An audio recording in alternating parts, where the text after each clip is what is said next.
poivron, chou-fleur et salade. Là, on ne doit pas dire poivron, hein. D'accord? Même si on a la carte poivron, il faut dire autre chose. Salade. Chou-fleur. C'est extraordinaire de voir à quel point le jeu peut réunir des gens qui ne parlent pas la même langue. Donc fondamentalement, c'est déjà quelque chose d'extraordinaire. On peut rigoler, alors qu'on a tous des langages différents.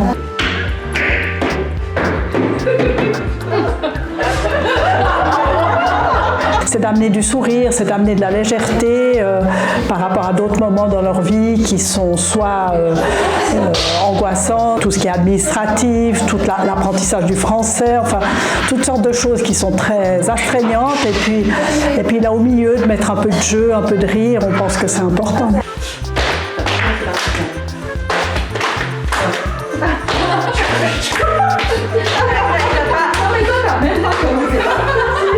Je viens d'Afghanistan. J'habite à Genève depuis 2 ans.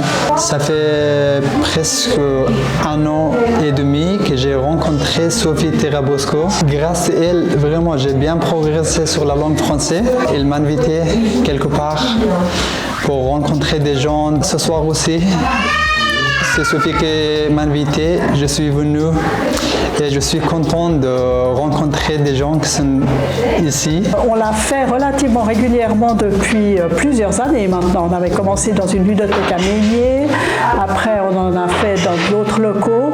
Là on avait fait une petite pause et puis aujourd'hui c'est la première fois puisqu'on a récupéré des locaux et qu'avec ces locaux on a envie de repromouvoir ces soirées jeux. Vous verrez, pour la vision dans l'espace, il est vraiment intéressant ce jeu.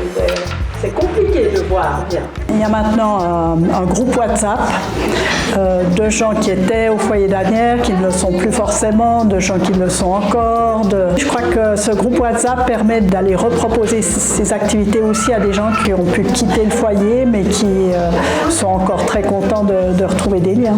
Si on trouve des gens comme cet endroit, comme Sophie qui nous invite ici, mais vraiment c'est chouette. Et si on trouve des gens qui font des réunions, des activités pour rencontrer, pour discuter français, surtout si on écrit un petit peu des paroles, des vocabulaires, de répéter le nom des objets, ça sera très mieux pour la langue française.